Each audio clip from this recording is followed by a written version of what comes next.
Yeah, so this comes from a text called The Questions of King Belinda. It's a dialogue between Greek king, King Menander or King Belinda, and a Buddhist monk called Nagasena. This was written around the turn of the first millennium. So one of the ideas there is, well, we have a chariot.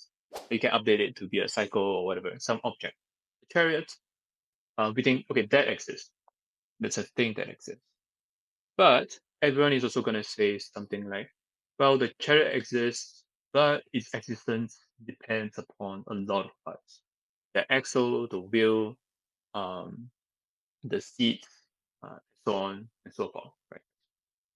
So you have multiple things that exist, the chariots and all of its parts.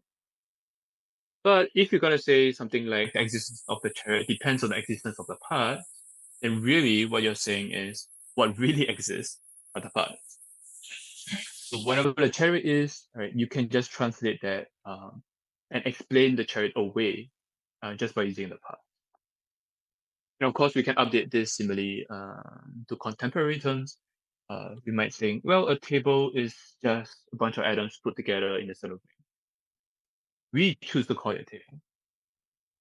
I choose to define a table as such, but I could define it any way I want to.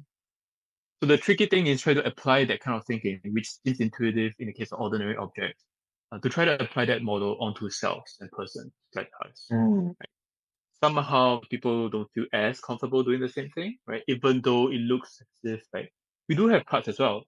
I have physical parts, I have mental parts. I can think of myself as consisting in all of these cells put together, all of these mental events, my feelings, my will, my volitions, my emotions put together. But we want to say that there's a self standing under. But if you buy into the argument from the chariot, Buddhists think that you should accept the same thing for the self.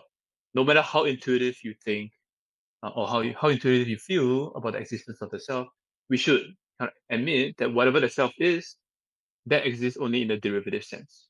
What really exists is the fundamental stuff, the mental, the physical stuff. What this fundamental stuff is or are, it kind of depends based on the thinker you're reading. But again, I think we can update the picture to reflect our modern scientific conception.